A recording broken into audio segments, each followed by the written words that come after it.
कहिया आईबू तू परदेस से,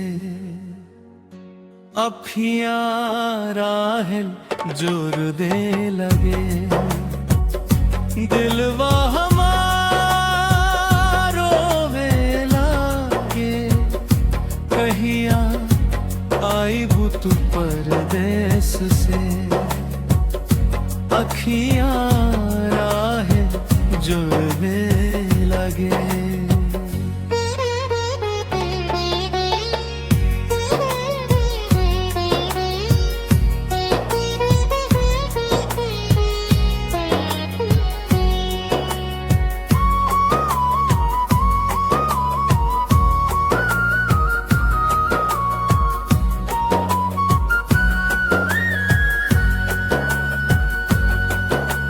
सपना में आवे तोहार सूरत, दिन में लागे सोना ये मूरत। हंसी छूट गई होठ से, अब रो रो कटे हर एक दोपहरिया। चिट्ठियां न कोई खबरिया, टूट गईल सब उम्मीदिया। रिश्ता रहे दिल से दिल के, अब बन गईल बस यादिया। तोहरे बिना जीना लगे, दिलवा हमारो वे लागे। कैसन ई दूरी हो गई, सांसों पे बोझ धरे लगे।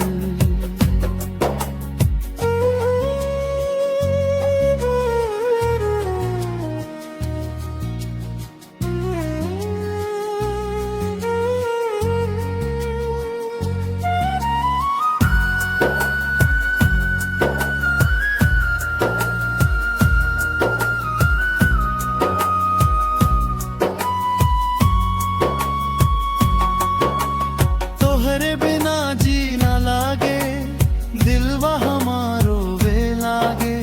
कहिया आईबू तू परदेस से, आँखियां राहे जो है लागे। सपना में आवे तोहार सूरत, दिन में लागे सोना ये मूरत। हंसी छूट गई होठ से, अब रो रो कटे हर एक दोपहरिया। चिट्ठियां न कोई खबरिया, टूट गईल सब उम्मीदिया। रिश्ता रहे दिल से दिल के, अब बन गईल बस यादिया। तोहरे बिना जीना लागे, दिलवा हमारो वे लागे।